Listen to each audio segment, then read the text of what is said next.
Amigos, se nos acercó un hombre que practica el ocultismo, como él dice. Se dirigió a nosotros con la petición de un encuentro personal porque tenía una información que solo podía transmitirnos en persona.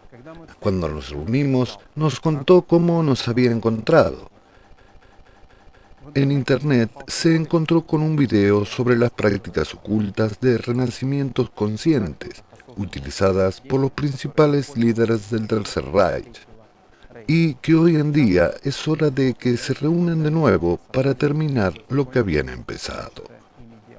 Después de eso, encontró la versión completa del video y quedó impactado por lo que vio. Pero algo quedó entre líneas. Por esta misma razón, acudió a nosotros para expresarlo. Recogió el material pertinente e iba a publicarlo en un medio de comunicación conocido. Pero después de conocernos, en el último momento, cambió de opinión y quiso que ese material se publicara en nuestro canal. Así que nosotros, por nuestra parte, le invitamos a hacerlo en persona ante las cámaras. Pero lamentablemente no podemos mostrar la cara de nuestro invitado, porque quería permanecer en el anonimato. Está en su derecho. Este material es su investigación personal sobre quién gobierna realmente el mundo hoy en día. Parte de este material no podemos hacerlo público. ¿Por qué? La respuesta a esta pregunta la conocerán en unos momentos.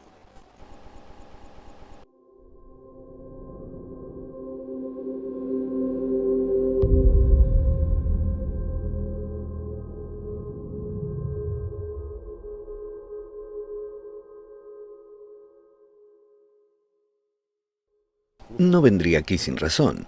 Los verdaderos magos no necesitan publicidad.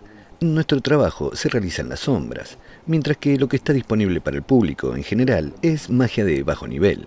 Nadie va a compartir contigo nada que funcione de verdad, y más aún, no lo encontrarás en YouTube. Sin embargo, ¿qué me impulsó a acudir a ti? Por casualidad me encontré con este video en tu canal sobre la práctica oculta del renacimiento consciente utilizada por los principales líderes del Tercer Reich y que en nuestro tiempo se han vuelto a reunir para continuar con sus oscuras hazañas. Encontré la versión completa del video y quedé impactado por lo que escuché. Ni siquiera te das cuenta del tipo de información que te han contado. Me sorprendió el hecho de que alguien tocara este tema. En nuestros círculos, incluso entre sí, la gente tiene miedo de hablar de ello, mientras que en tu video se habló abiertamente de todo. Pero ciertas cosas en ese video quedaron entre líneas. En realidad, por eso he venido. Para expresar lo que se dejó en tu video en las pausas, entre palabras. He estado practicando la magia durante toda mi vida consciente. Durante este tiempo adquirí la capacidad de ver a los muertos dentro de las personas vivas. Voy a tocar este punto un poco más, para que no pienses que soy esquizofrénico. El mundo es un poco más complicado de lo que la mayoría de las personas cree. La gente debería entender una cosa. No hay muerte, y realmente no hay muerte, porque existe la ley inmutable de la conservación de la energía. La información no puede desaparecer sin dejar rastro. Después de la muerte, un humano con toda su información acumulada, sus recuerdos, sus estados, su percepción de sí mismo y su carácter, con todo este bagaje emocional, simplemente pasa a otro estado. Llamémosle un estado de energía o información. En cuanto a todos los cuentos de hadas de que la gente cree que después de la muerte tu alma va a Dios, te voy a decepcionar. No es cierto. Tengo una pregunta para esas personas. ¿Qué sabes realmente de tu alma? ¿La has sentido al menos en ti mismo, en tu vida? No niego la existencia del alma. No soy idiota porque trabajamos con fuerzas relevantes. No importa. Después de la muerte, el alma sigue, por así decirlo, su camino. Y todo lo bueno que había en una persona cuando estaba viva se va con el alma. Y una persona, después de la muerte, se queda con toda su mierda. Así que la realidad es mucho más dura, y entonces una persona se convierte en una criatura sin alma y sin escrúpulos, ya que la mayoría de la gente hoy en día vive su vida como animales, casi por instinto. Pero hay una ventaja, por así decirlo. Los muertos empiezan a ver el mundo tal y como es. A los muertos se les revela mucho más que a los vivos.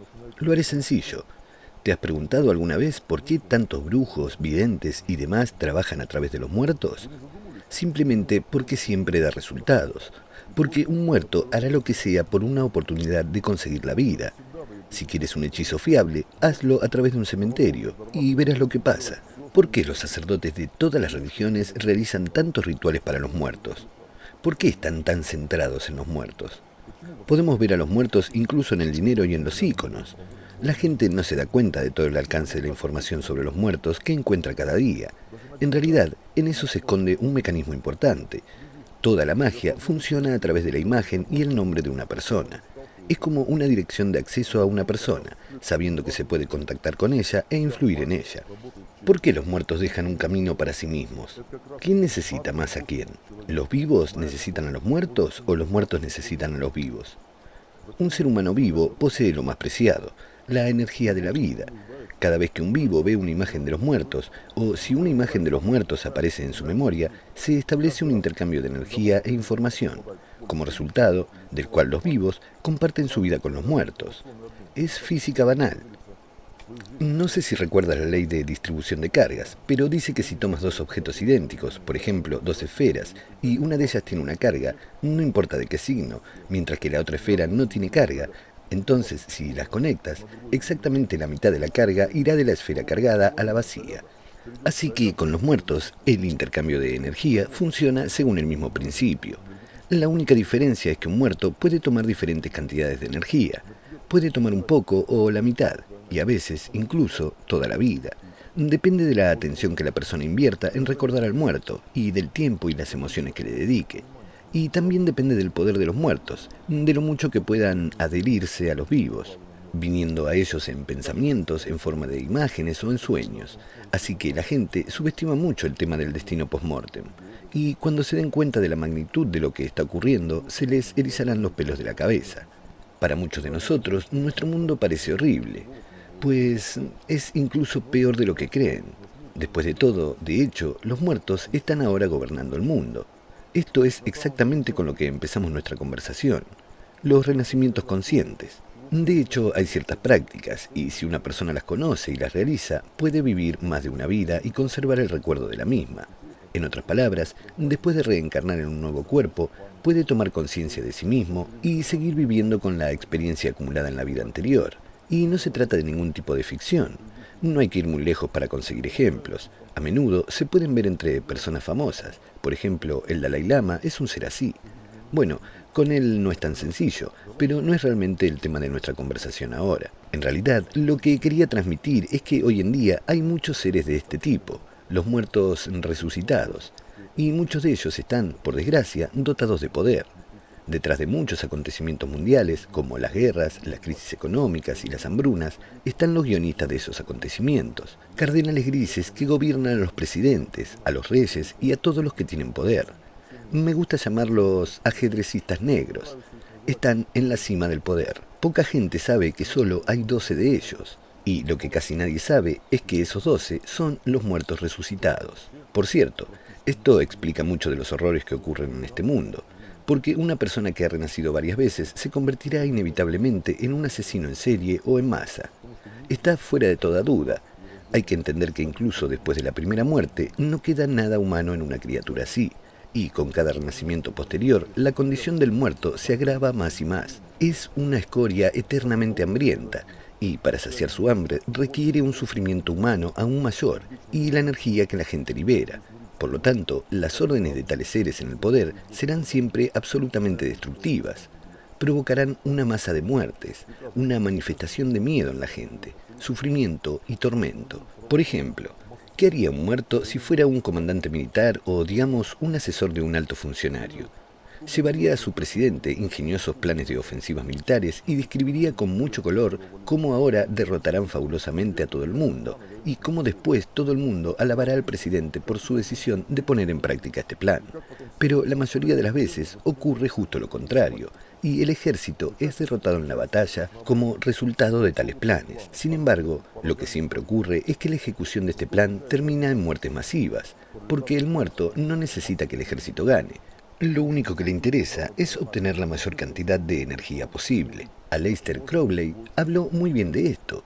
Por cierto, él es un demonio de carne y hueso, y también uno de esos muertos. Dijo: no quiero tus falsas aprobaciones y falsas alabanzas. No me importa el cristianismo, el racionalismo y el budismo. Quiero sacrilegio, asesinatos y violencia. No me importa si es bueno o malo. Quiero poder. Estas palabras describen con mucha precisión la única cosa que los muertos buscan en este mundo. Es el poder. Así que, volviendo a la Ahnenerbe, es cierto que los líderes nazis realizaban deliberadamente ciertas prácticas que les garantizaban un renacimiento consciente. No es ningún secreto que la élite de las SS estaba activamente involucrada en el estudio y la práctica del ocultismo. Entre otras cosas, el instituto llamado Ahnenerbe, la herencia de los antepasados, se creó con ese fin. Los investigadores saben que Ahnenerbe descifró con éxito algunos escritos rúnicos, restauraron antiguos cultos y rituales capaces de cautivar y arrastrar a la multitud tras un líder. En particular, utilizaban métodos mágicos para influir en la conciencia de las personas y, sobre todo, en su subconsciente. La Ahnenerbe es la única institución conocida en la historia que se ocupó oficialmente de la investigación financiada por el Estado en el campo de la magia. De hecho, se destinaron enormes cantidades de dinero para mantener esta institución, y las expediciones al Tíbet fueron especialmente costosas. El gobierno de la Alemania nazi destinó mucho más dinero a la financiación de la Ahnenerbe que, por ejemplo, los estadounidenses al desarrollo de la bomba nuclear. Esto es para dar una idea de la importancia y el valor que los nazis daban a las actividades de la Ahnenerbe. Comprendieron muy claramente que la información obtenida a través de la Ahnenerbe les daría mucho más poder que la posesión de armas nucleares. Quien dude del lado oculto del nazismo, que mire cómo se organizaban las tropas de la SS. Al fin y al cabo, no era solo una estructura militar, sino una verdadera orden monástica con su jerarquía y su círculo interno.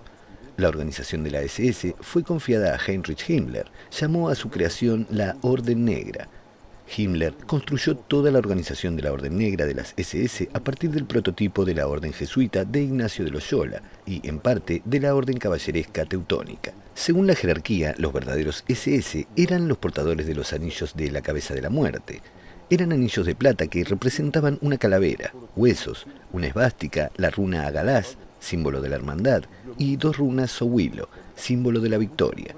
En la cara interior se grabó el nombre del propietario, su apellido, la fecha de entrega, la firma de Himmler y la abreviatura SLB, que puede descifrarse como a su favorito. Solo los mejores oficiales de la SS recibían estos anillos. La joya se llevaba en el dedo anular de la mano izquierda, con la calavera hacia adentro. Estos monjes guerreros, oficiales de la SS con anillos de la cabeza de la muerte, se iniciaban en las escuelas de Ordensburg. Los alumnos con más mérito eran admitidos en los Ordensburgs, tras completar un curso en las escuelas preparatorias. Se sabe que existía un ritual iniciático en Ordensburg, llamado ceremonia del aire denso. Lo que ocurría allí sigue siendo incierto, pero algunos ocultistas lo consideraban una misa negra de tradición puramente satánica. También se conserva alguna mención a que en esas escuelas se enseñaba a los alumnos a aceptar y dar la muerte, y después de hacer los votos, los reclutas adquirían un inevitable destino sobrehumano, y se convertían en seres más allá de este mundo.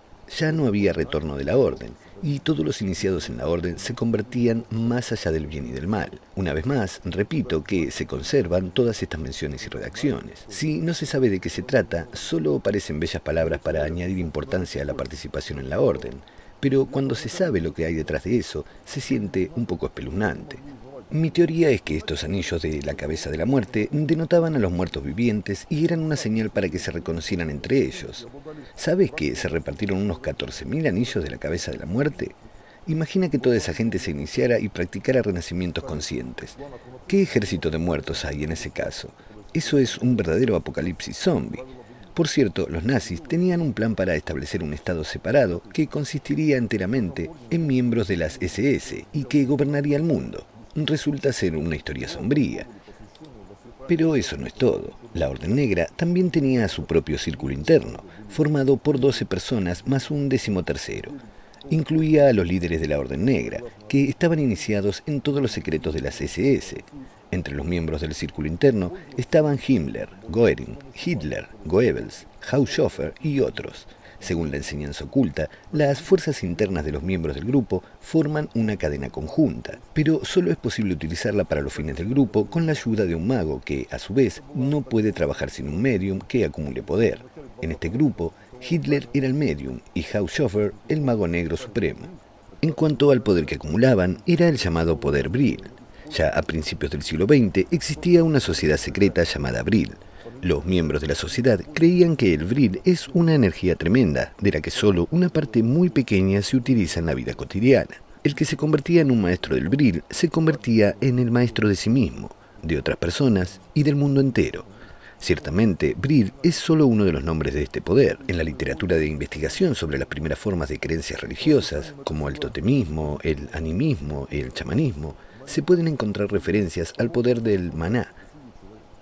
Los chamanes y los antiguos magos utilizaban este poder. Según las descripciones, este poder no es ni positivo ni negativo, es solo un poder, es neutral. Todo depende de hacia dónde dirija este poder una persona que sepa recogerlo, acumularlo y, en consecuencia, controlarlo. Toda la magia funciona con este poder del Vril. Básicamente, las técnicas de renacimientos conscientes también están relacionadas con la acumulación del poder Vril.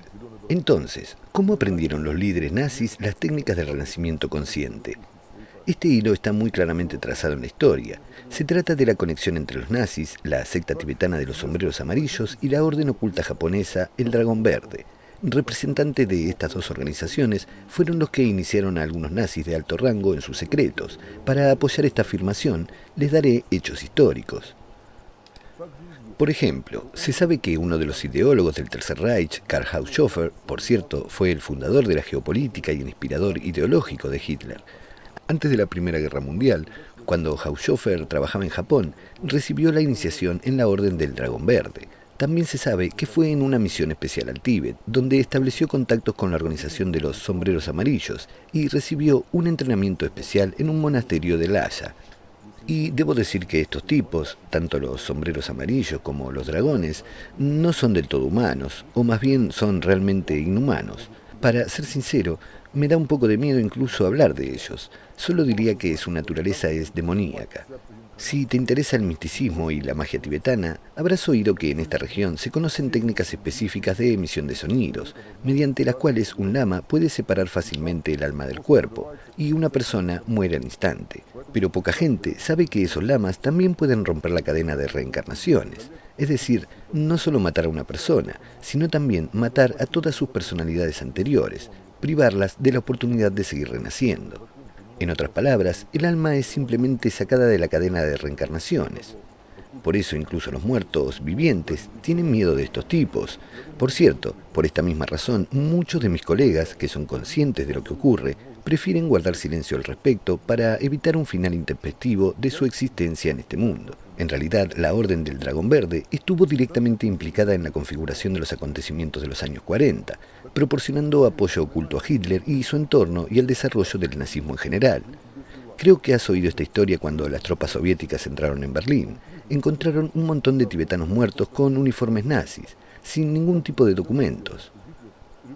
Algunos de ellos tenían símbolos ocultos y yacían muertos en un círculo, mientras que en el centro del círculo estaba su líder, el hombre de los guantes verdes. Se menciona que incluso antes de que Hitler llegara al poder, un lama tibetano, apodado el hombre de los guantes verdes, vivía en Berlín. Predijo 3 veces con gran precisión en la prensa cuántos nazis entrarían en el Reichstag. También se sabe que Hitler visitaba regularmente al hombre de los guantes verdes y se rumoreaba que Hitler le tenía mucho miedo. Este hombre de los guantes verdes era un representante de la Orden del Dragón Verde, que proporcionaba apoyo oculto para el desarrollo del nazismo y el fortalecimiento del poder de Hitler. Después de que Haushofer se iniciara en la Orden del Dragón Verde, se comprometió a cometer un suicidio ritual en caso de que fracasara su misión, y de hecho lo hizo en 1946. Además, mató a su esposa Marta y luego se hizo el harakiri para cumplir su juramento, según la tradición japonesa. Es interesante que en el bolsillo de la ropa ensangrentada del hijo de Haushofer, que fue ejecutado un poco antes, se encontró el manuscrito de un poema. El destino habló a mi padre, de él dependía una y otra vez empujar al diablo a su calabozo, pero mi padre rompió los sellos, no olió el infierno y dejó al diablo suelto. Aquí me gustaría centrarme en esos suicidios rituales que los miembros del Dragón Verde estaban obligados a cometer en caso de fracaso en sus actividades. Si te fijas bien, estas personas a menudo no se suicidaban por su cuenta, sino que previamente inclinaban a otras personas, por ejemplo, a sus familiares, al suicidio. Por ejemplo, Goebbels se suicidó junto con su esposa después de envenenar a sus 6 hijos. La cuestión es que una persona que tenía conocimiento de la técnica del renacimiento consciente tomó la fuerza vital, el poder debril de los participantes de tal suicidio colectivo, y lo utilizó para el renacimiento consciente. Es como una lata extra de gasolina que se lleva en un viaje largo. Por cierto, es bien sabido que Himmler se consideraba a veces la encarnación del rey Arturo, el protagonista de las leyendas sobre los caballeros de la mesa redonda, y a veces del difunto monarca Enrique I, que realmente existió, mientras que Hitler se consideraba la reencarnación del rey Frederick el Grande. En general, si se observa a los inspiradores ideológicos del nazismo y a los que contribuyeron a su desarrollo, se llega involuntariamente a la conclusión de que entre los miembros del círculo íntimo de la Orden Negra ya había quienes no vivían su vida por primera vez. Había tanto los recién llegados a este negocio, que solo aprendieron la técnica de los renacimientos conscientes, como los que se habían reencarnado repetidamente, los muertos experimentados, por así decirlo. Supongo que Himmler y Haushofer eran los experimentados. Por esta misma razón, algunas de las sesiones del tribunal de Nuremberg fueron inútiles. Los dos mundos estaban allí sin tocarse. Era como tratar de juzgar a los extraterrestres basándose en los fundamentos de la civilización humana. Aunque ellos eran extraterrestres en cierto sentido, pertenecían a un mundo ajeno al nuestro. Esas escorias no tienen ninguna conexión intelectual, moral o espiritual con nosotros, los humanos. Aparte de sus formas físicas, en todo lo demás eran tan ajenos a nosotros como unos marcianos. Por cierto, el juicio a los nazis es una historia aparte en general. En primer lugar, no todos fueron juzgados. Por ejemplo, el principal financiero del Tercer Reich, Hjalmar Schatz, fue absuelto y puesto en libertad en la sala. Además, en Nuremberg, el director general de la Ahnenerbe fue condenado a muerte, pero el fundador de la Ahnenerbe, Hilscher, ni siquiera fue juzgado. Además, Hilscher asistió al juicio, testificó a favor de Wolfram Sievers, un asesino ritual y sacerdote de sacrificios de la orden. Además, acompañó a este último a la horca. En el juicio de Nuremberg, el coronel de las SS, Sievers, se limitó a una defensa formal y puramente racional. Antes de entrar en la cámara de ejecución, pidió permiso para practicar su culto por última vez, para decidir oraciones secretas, que recitaron junto a Hilscher. Una vez pagada su deuda con un dios desconocido, Sievers introdujo desapasionadamente su cuello en la soga. Si Sievers era indiferente al hecho del juicio en sí, Hans Frank, el virrey de la Polonia ocupada, incluso se divirtió un poco antes de la ejecución. Se conservan menciones de periodistas que fueron invitados a la ejecución y vieron a Frank entrar en la sala de ejecuciones con una sonrisa en la cara. Una vez, en una entrevista, su hijo menor incluso mencionó el extraño comportamiento de su padre antes de la ejecución. En su último encuentro, Frank prometió a su hijo que volverían a verse en su casa por Navidad. El niño se preguntaba por qué su padre mentiría si sabía que iba a ser ahorcado, pero sabiendo lo que sabemos hoy, parece que no mentía en absoluto. Tal vez ya visitó a su hijo en su nuevo cuerpo. Por cierto, se puede calcular aproximadamente la edad de las 9 encarnaciones de los nazis en la actualidad. Si todos ellos murieron en 1946, su mayoría de edad aproximada fue en algún momento de la década de 1960 o 1970. Precisamente en esa época, la ola de neonazismo aumentó significativamente. Aparecieron los primeros grandes sindicatos neonazis y surgieron nuevos líderes ideológicos del neonazismo.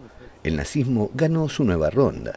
¿Es una coincidencia? Por cierto, los principales líderes nazis tenían cuentas al portador, y por una extraña coincidencia, esas cuentas fueron cobradas en los años 60 y 70.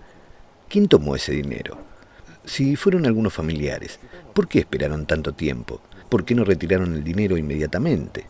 Supongamos que no querían demostrar de inmediato que estaban utilizando fondos nazis. Podrían haber retirado el dinero poco a poco. De todos modos, la investigación no estaba al tanto de la existencia de esas cuentas, porque si lo supieran, habrían bloqueado esas cuentas hace mucho tiempo. Así que todo es simple aquí. Los nazis guardaron esas cuentas para ellos mismos, para su nueva encarnación en esta vida. De hecho, por esas cuentas se puede rastrear qué nombres tienen los nazis reencarnados en nuestra época. Así que estos tipos no están muertos. La historia aún no ha terminado. Ya están aquí y continúan con sus oscuras actividades. Sí, hoy en día actúan con más cautela y no tan abiertamente, pero la época es completamente diferente ahora. Fue entonces cuando estas escorias pudieron cometer sus atrocidades con impunidad durante mucho tiempo, mientras que hoy en día hay quienes en el mundo pueden recibir una fuerte paliza si se muestran demasiado. Por supuesto, el sagrado derecho de elección del pueblo no ha sido abolido. Por lo tanto, si la gente, en su mayoría, apoya el legado del nazismo con sus acciones o inacción, no importa, entonces nadie interferirá aquí. Entonces la victoria final del mal y el triunfo del poder de los muertos en este mundo llegará pronto, y todos nosotros podremos ser testigos de este trágico final. Basta con mirar nuestro mundo. ¿No te molesta que cada día disfrutemos de los frutos del nazismo a cada paso? Los programas de televisión, los reality shows, todo esto fue desarrollado por el maestro de la propaganda Goebbels, y nada ha cambiado desde entonces. Todos nuestros medios de comunicación, el lavado de cerebro y la propaganda política se basan en los métodos de Goebbels. ¿Qué es la farmacología moderna? En el pasado reciente, algunas de las empresas gigantescas de hoy en día en el campo del desarrollo de fármacos estaban asociadas a una gran corporación. No puedo expresar su nombre porque usar este nombre todavía está estrictamente censurado. Estas empresas eran los mayores fabricantes de productos químicos en la Alemania nazi. Si alguna vez llega a ese momento y se hace pública toda la verdad sobre los acontecimientos de esa época, no me sorprendería que resultara que muchos desarrollos modernos son el resultado de experimentos inhumanos con personas, que los nazis llevaron a cabo en campos de concentración. Además, lo mismo ocurre no solo con los medicamentos, sino también con los detergentes para la ropa, las pinturas, los cosméticos y muchos más. ¿Y qué pasa con los electrodomésticos y los coches modernos? ¿Cuál es el origen de las empresas que los producen? Hay un chiste sobre este tema. Nunca preguntes a una mujer por su edad y nunca preguntes a una empresa alemana qué hacía en los años 40. De hecho, alguien está detrás de esas empresas. Alguien las sigue dirigiendo. Entonces, ¿se imaginan lo que ocurre? Resulta que la gente dice, el nazismo es malo e inhumano. No debemos permitir que esto se repita en nuestra historia. E inmediatamente siguen apoyando y desarrollando la herencia nazi. Mientras tanto, la demanda genera la oferta.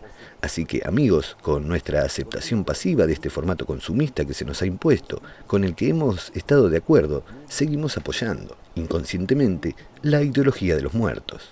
Pero eso no es todo. Casi se me olvida contar la parte más interesante.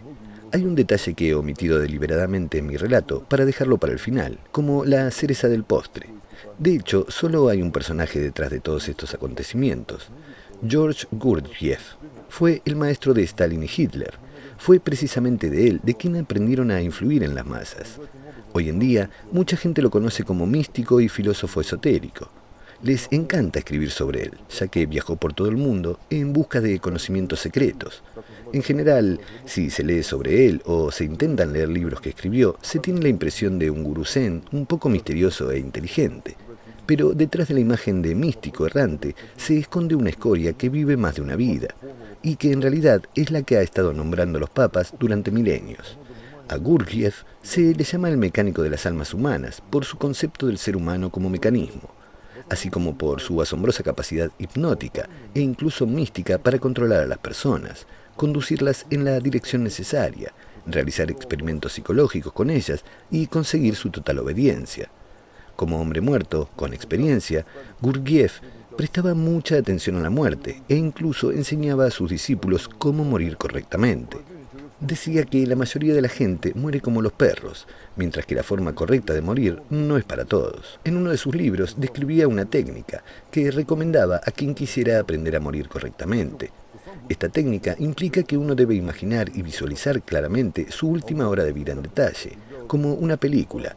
Con el tiempo, haciendo este ejercicio, una persona puede aprender a verse a sí misma como un fantasma de alguna sustancia que pasa de un mundo a otro, como un huésped no invitado de la naturaleza. ¿El muerto viviente no es un huésped no invitado de la naturaleza? Según el propio Gurdjieff, hacía este ejercicio 4 horas al día y en su juventud, supuestamente, le dedicaba el doble de tiempo. Parece un plan fiable, entre comillas, imaginar tu muerte muchas veces al día. Qué divertido es imaginar tu propia muerte y pasar una enorme cantidad de tu vida haciéndolo. Desde luego, yo no lo haré y no se lo recomiendo a nadie. La pregunta es, ¿por qué Gurdjieff dejó tal recomendación? ¿Por qué necesitaba centrar la atención de la gente en la muerte? Por cierto, hablando de la muerte, Gurdjieff dijo de sí mismo, «Soy Gurdjieff y no moriré». El momento de su muerte es muy revelador en ese sentido. El médico que estuvo presente en la muerte de Gurdjieff se sorprendió de que la gente pudiera realmente morir así. Describió que en el momento de su muerte, Gurdjieff se sentó en su cama, pidió un sombrero, se lo puso, tomó un cigarro en una mano y una taza de café en la otra, y comenzó a fumar y a sorber café. En el último momento dijo: ¿alguien tiene alguna pregunta antes de irme? Obviamente sabía exactamente cuándo iba a morir y estaba preparado para ello. Hay registros de los discípulos de Gurdjieff donde se dice que en los últimos meses de su vida Gurdjieff dijo que inevitablemente dejaría este mundo, pero que vendría otra persona en algún lugar del lejano oriente que completaría el trabajo que él comenzó. Tal vez de esta manera insinuó a sus discípulos dónde tendría lugar su próxima encarnación, desde donde vendría a continuar sus obras. Volvamos a la Segunda Guerra Mundial. Podemos rastrear la participación de Gurdjieff en ambos bandos. Como he dicho, conocía tanto a Stalin como a Hitler. Voy a divagar un poco. En general, Gurdjieff era un hombre sin escrúpulos, e incluso muchos investigadores de su biografía escribieron que era excepcionalmente omnívoro. No le importaba con quién comunicarse y a quién tomar como discípulo. Podía hacer amigos simultáneamente con aristócratas, nazis, bolcheviques y con lo más bajo de la sociedad. No le importaban los roles sociales, las afiliaciones religiosas o las nacionalidades, y es comprensible porque su interés estaba en otro plano, fuera del mundo visible. Así pues, Stalin y Hitler tenían un maestro en común, George Gurdjieff. Se puede decir que Gurdjieff fue exactamente el que convirtió a Stalin en Stalin. Se conocieron hace mucho tiempo, ya que se confirmó que Stalin y Gurdjieff estudiaron simultáneamente en el seminario teológico de Tiflis, y no solo estuvieron juntos, sino que también vivieron en la casa del tío de Gurdjieff. También participaron conjuntamente en los actos políticos. Junto con Gurdjieff, Stalin se dirigió en secreto de Bakú a Tiflis para preparar la entrada del Ejército Rojo en Transcaucasia, y es indicativo de que Stalin siguió el destino de Gurdjieff hasta su muerte. Ordenó personalmente a Beria que averiguara cuáles fueron las últimas palabras de Gurdjieff antes de su muerte, así que es un hecho que Stalin no fue indiferente a Gurdjieff durante el resto de su vida. El poeta Mikushevich describió con mucha precisión la relación de Gurdjieff con Stalin. Al decir Gurdjieff, queremos decir Stalin, y al decir Stalin, queremos decir Gurdjieff. Se sabe que Gurdjieff vivió en Petersburgo durante algún tiempo y se relacionó con los masones locales. Por cierto, su primo, Merkurov, también era masón. Hacía máscaras post-mortem y, por cierto, fue el único al que se le permitió llevar una máscara post-mortem de Lenin. Se sabe que cuando se produjo un golpe político en Turquía y los masones derrocaron al sultán, Gurdjieff fue a Turquía con otro influyente masón ruso para aprender de las experiencias exitosas de sus colegas.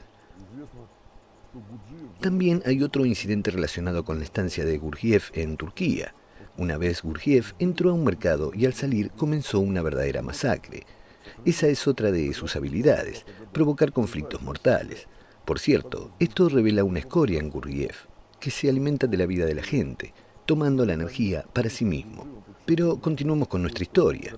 Se sabe que Gurdjieff conoció a Hitler y a otros fundadores del nacionalsocialismo. Gurdjieff, básicamente, trabajó con ellos durante cierto tiempo. Se han conservado fotografías de principios de los años 30 que lo demuestran. Karl Haushofer, de quien ya hablamos, también conoció a Gurdjieff.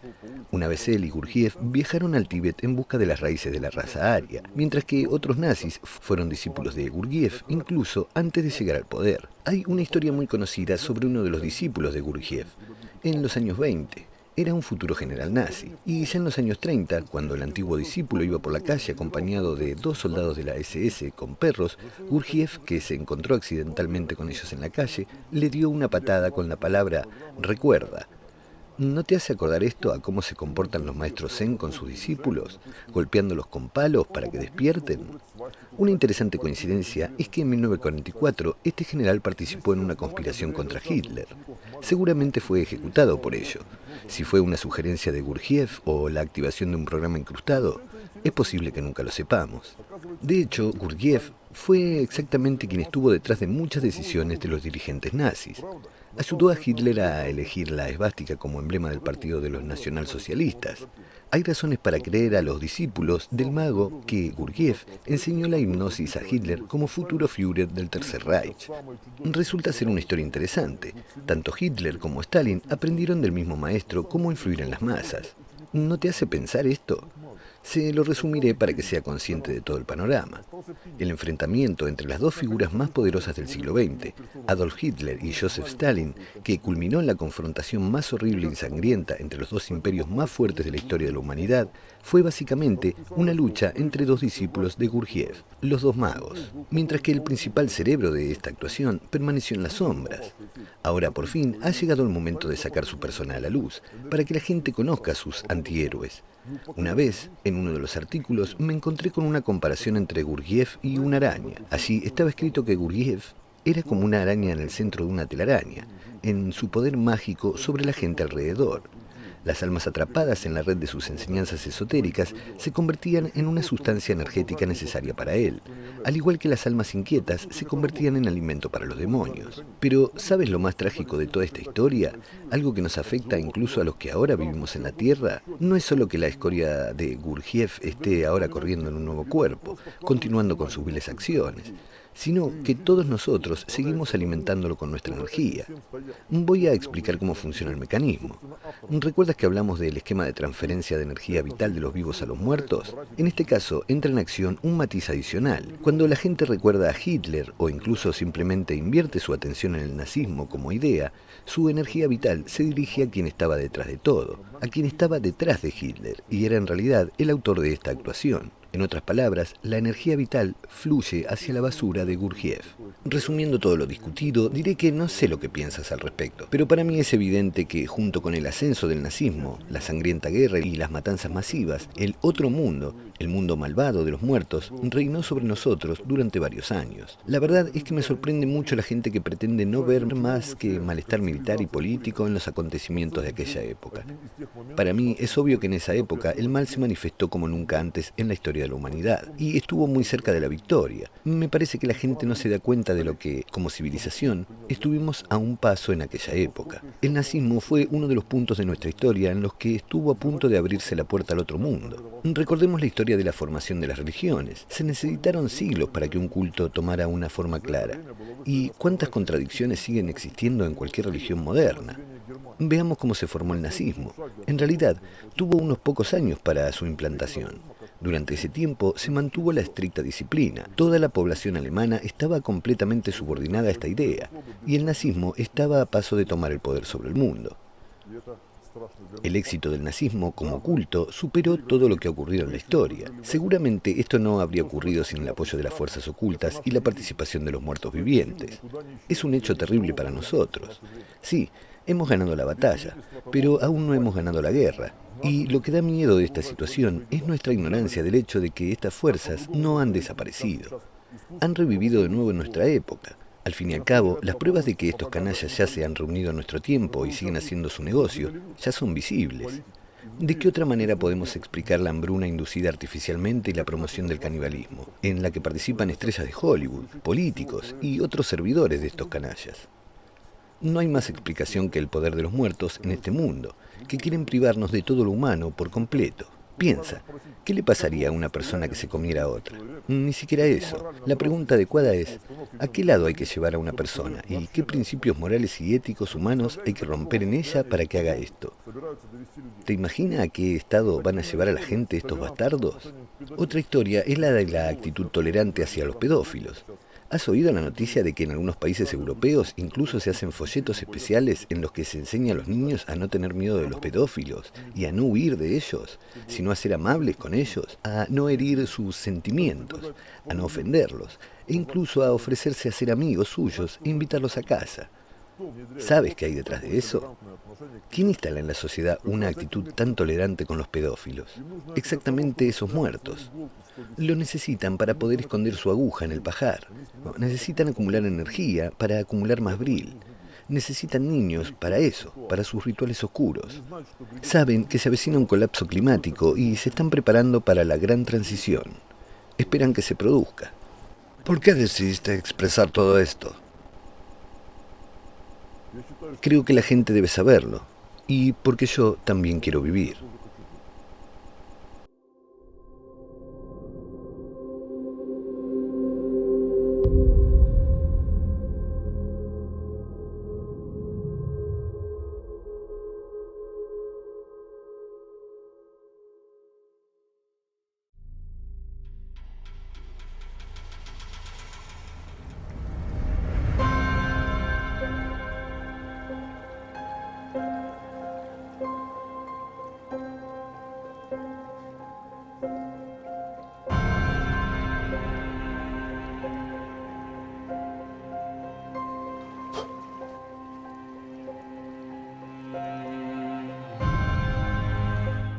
Saludos. Esto es Control de las Sombras.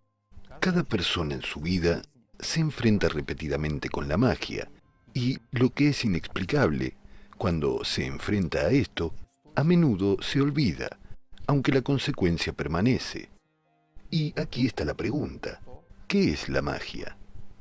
¿Mentira o verdad? La magia existe y es real.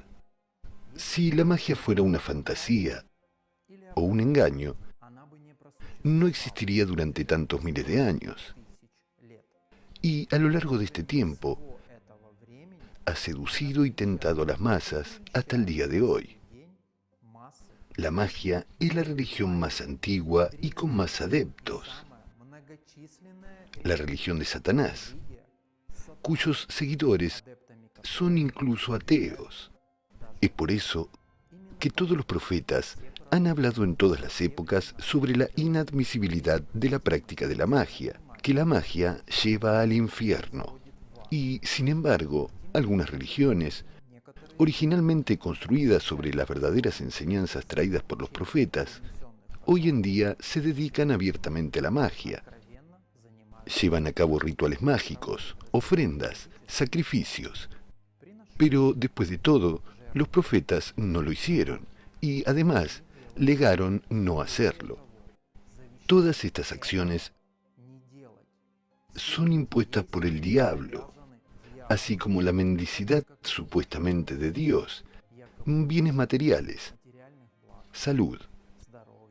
Pero los profetas dijeron: no hay nada que pedir a Dios, excepto la salvación del alma. Resulta que aquellos que tuvieron que luchar y resistir la magia abiertamente sirven a Satanás. ¿Por qué es tan atractiva?